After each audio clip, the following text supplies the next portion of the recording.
quarter of a mile, turn left onto the Parkway, A312.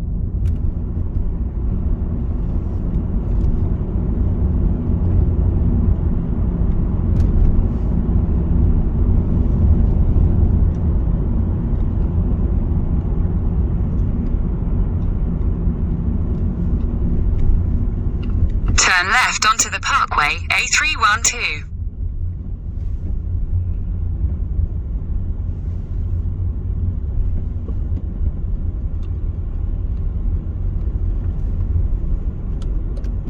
In a quarter of a mile, at Wagoners roundabout, take the second exit and stay on the Parkway, A312.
A key service. It's an important service that you rely on people getting the train to get their jobs, and that should be the government should realise that, and they don't solve the problem by saying, oh well, we'll just stop them striking then, and also by trying to make them the kind of scapegoating them and making them setting people against people. Basically, that's what they're trying to do. They're saying, look, they're making you late. Look, they're making this. They're doing that. It's very disingenuous. You can completely see what they're doing, and it's saying, well, actually, no, it's not that. It's because you are not dealing with this situation. But you're right. But it's not. You might be right, but it's not working, because when you look at public support for these strikes and compare them to strikes in years gone past, public support for these strikes is much higher.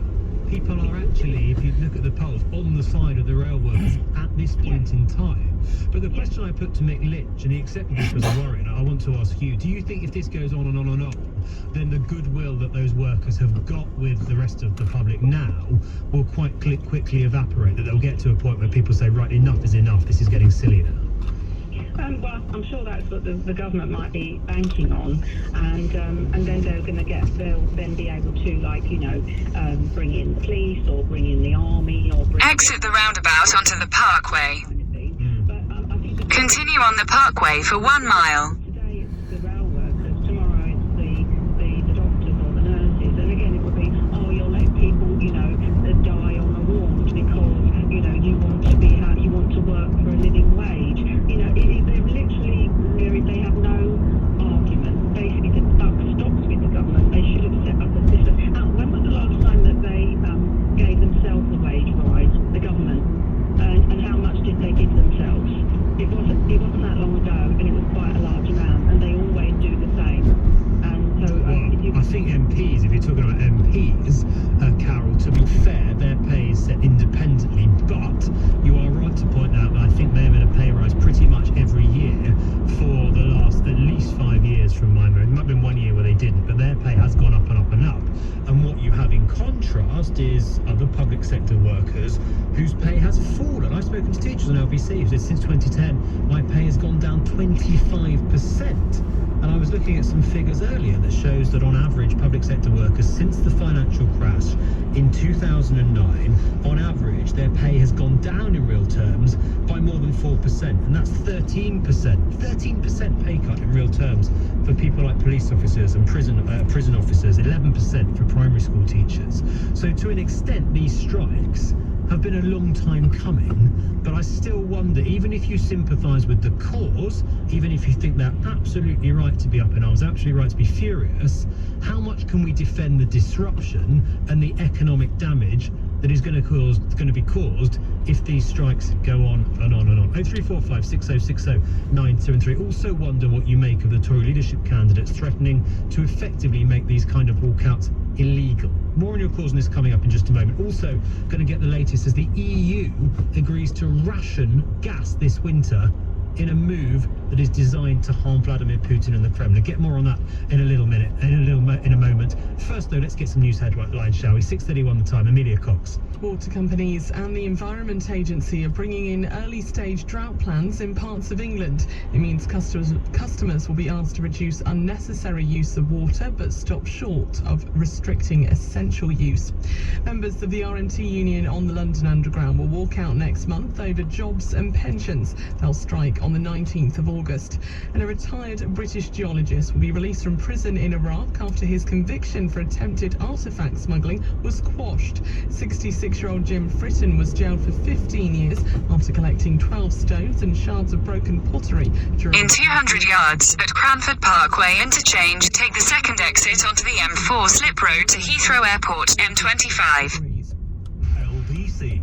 We are constantly bombarded by messages from all angles, here and switching attention between smartphones and a billion distractions, it can be difficult to stay focused. Zeiss Smart Life lenses are designed to help your eyes better manage a world vying for attention from every angle, improving your field of vision so you can seamlessly shift your point of focus.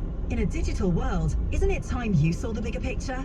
Zeiss Smart Life lenses, available at Boots Opticians. Hey!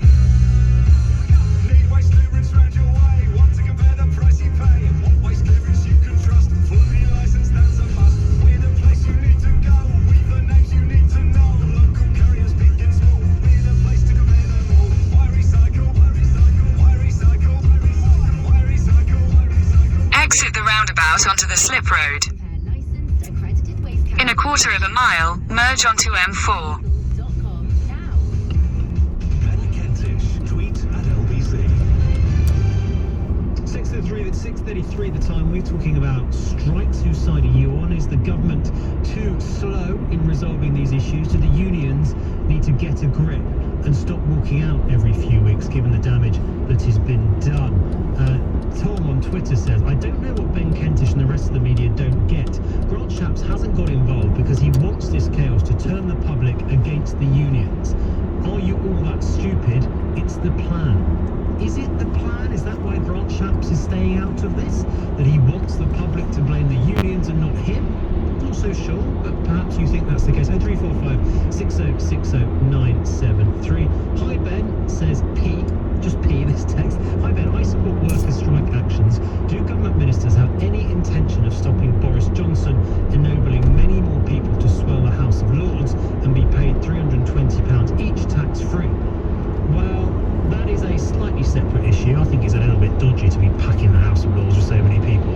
But is that directly linked to the strikes? I guess P is saying, well, there's money for them, there's no money for key workers. There is, though, isn't there? They have been offered, many workers, a pay rise, 4 or 5% or so for most public sector workers, rising to 9% for the lowest paid NHS workers. So the government is offering something, but is it enough? When inflation is more than 11%, is that really not a good offer, but a slap in the face? 0345 6060 973. Let's speak to Mick in Coulson. Hi Mick.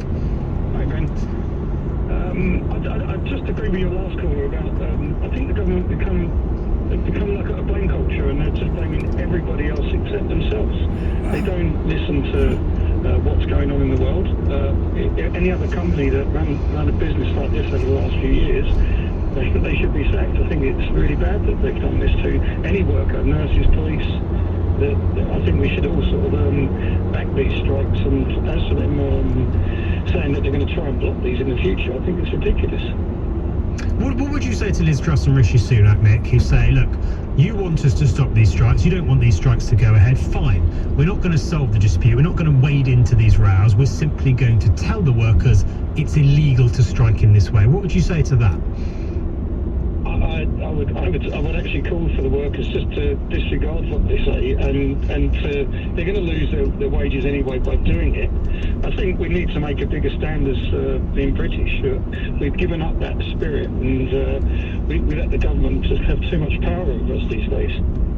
I really just So it's anti-democratic, you'd say, Nick, to stop very to stop workers striking. Exactly. We haven't become I believe, this is me, that I live in a place that I don't like anymore. Generally, life is not very good now. It's all about, let's blame people for this, let's blame this union for that. And the only ones that are getting persecuted, if you like, are the public. Nick, thank you. Okay, Mick, going to leave it there. Making calls, and thank you for your call. Going to back to this in just a moment.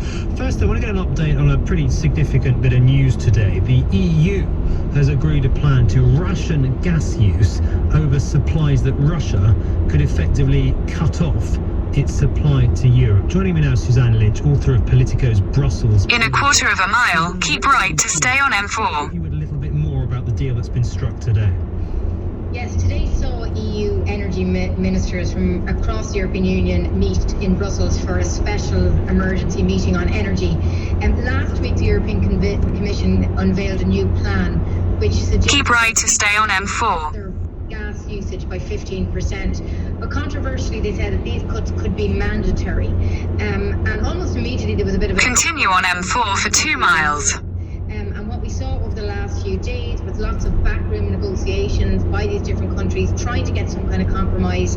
They did meet today, they did strike an agreement, but crucially it's more or less a voluntary scheme. So each country will voluntarily decide to cut 15% of gas. It may be mandatory in the future, but there are a lot of opt-outs and exceptions that have been built into this plan. So effectively, it's kind of been watered down, really. How do countries go about reducing their gas by 15% this coming winter? That sounds to me like a pretty difficult thing for many countries to achieve. It is, and I mean, it depends. One of the problems for the EU is that you've got all these different countries with different energy markets and very different kind of energy markets. So, for example, we take France. It's actually very dependent on nuclear energy, whereas Germany has a big dependency on Russian gas. And this has been one of the problems for the EU, because some countries have said, this is why they were resisting this plan. They said, hang on, we're not that dependent on Russian gas, so we don't necessarily need to cut our gas usage. So, for example, Spain and Portugal, they're not that dependent on Russian gas, so they were a little bit resistant to this. So what this compromise proposal is saying is that countries can reduce their energy consumption in different ways. So a lot of countries have already started new plans to reduce energy consumption. So, for example, we saw today in France, the Prime Minister there has been urging public sector companies to cut down energy usage. Everything from changing air conditioning settings to closing doors.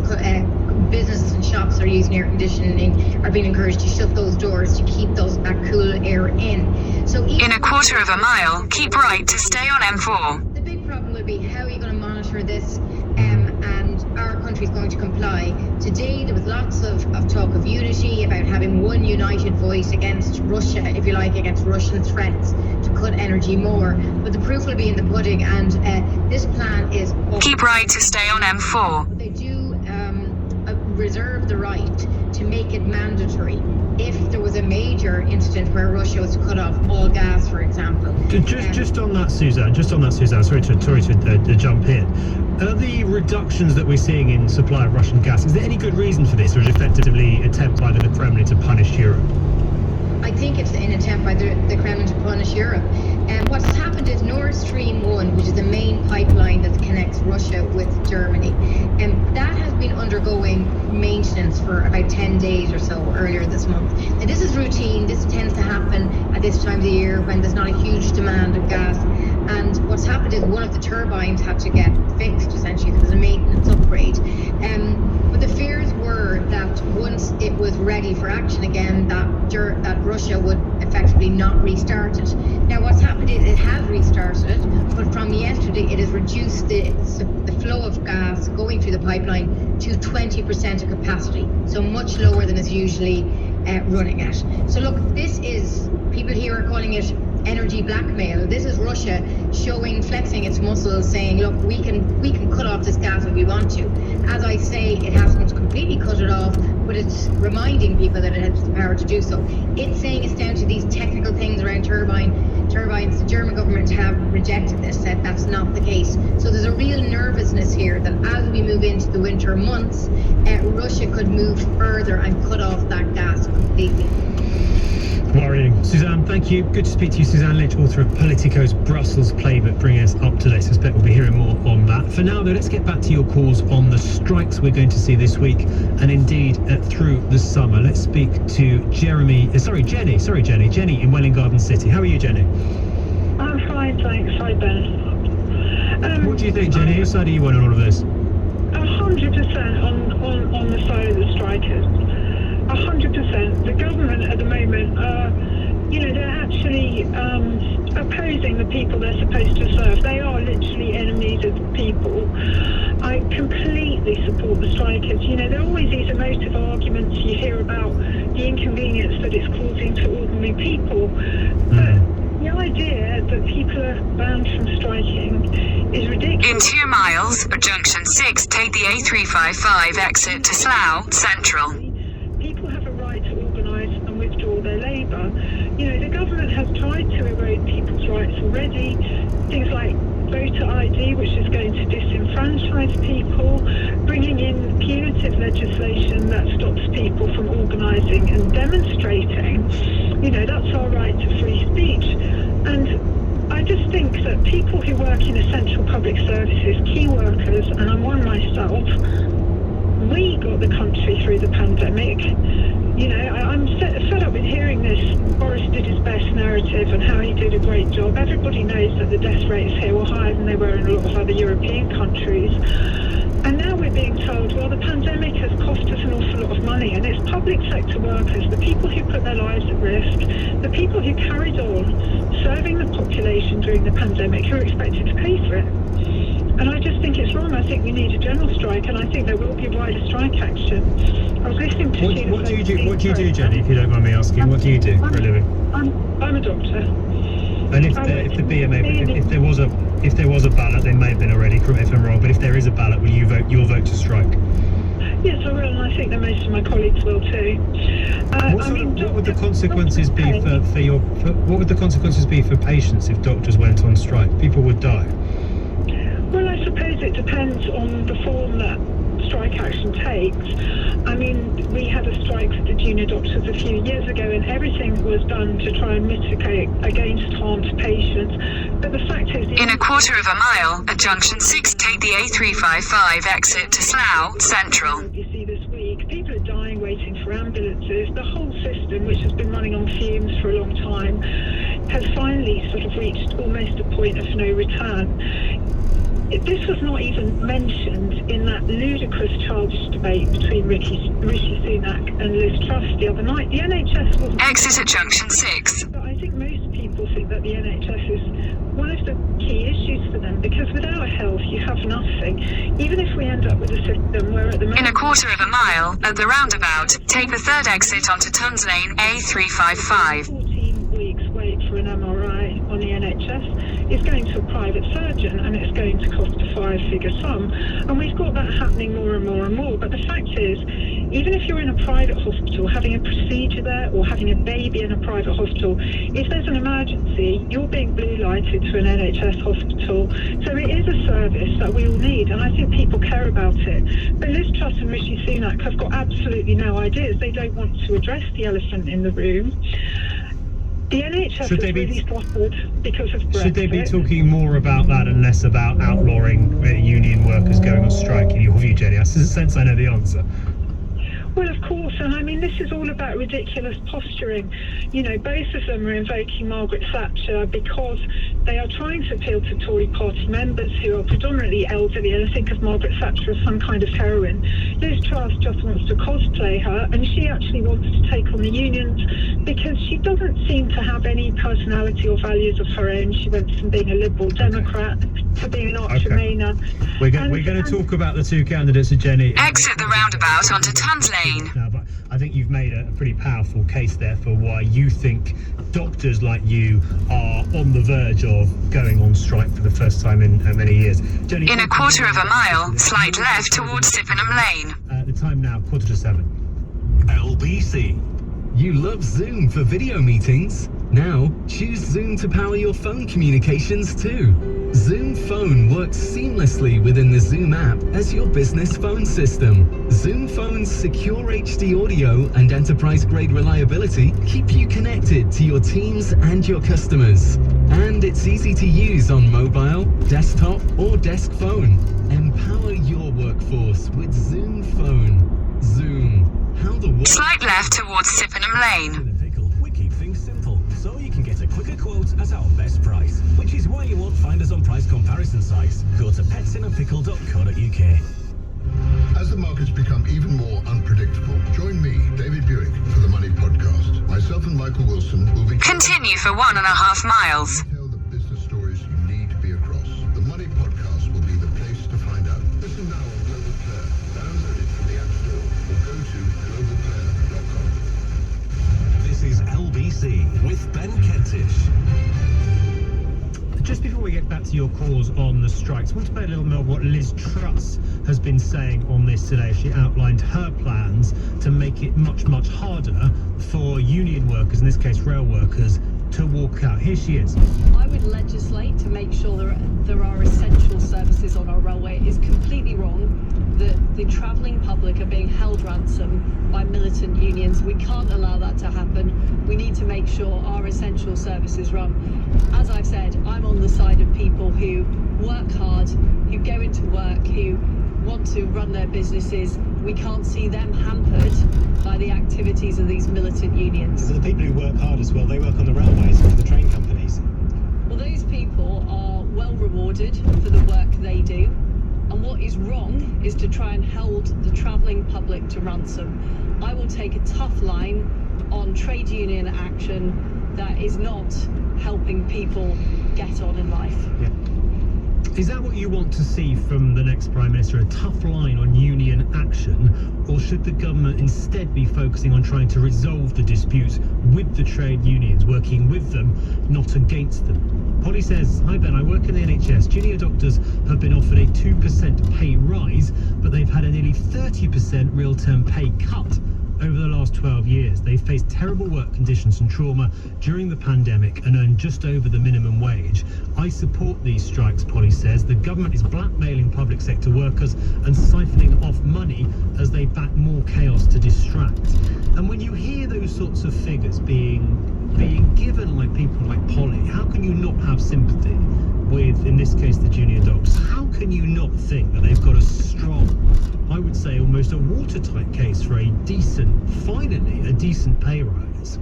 And yet, a big part of me, when I hear the threats of doctors going on strike, thinks people will die as a result of that. And I just find it very difficult to justify. I have total sympathy with the cause, but is that really the answer? And I know people like Polly will say we've tried everything else, it hasn't worked. I know people like Polly would probably say people are dying already because of the state of the NHS. But is it really the right approach? That's where I sort of am in much more of two minds. 0345 6060 973. Let's go to Nina in Battersea. Nina, is that, sorry, have I pronounced that right? You have, yes, perfectly. Good. How are you, Nina? I'm well, thank you. How are you? Good, thank you. What made you pick up the phone tonight? What do you think? These rail strikes are an impossible situation, and I think to group it together with police, nurses and doctors is incorrect. I think, first of all, the government needs to get its act together and understand that they need to pay a proper wage, not a 2% increase. To nurses, doctors and police, we need them, and the firemen. We need them because they provide an invaluable service. But when you're talking about unions, rail strikes, tube strikes, this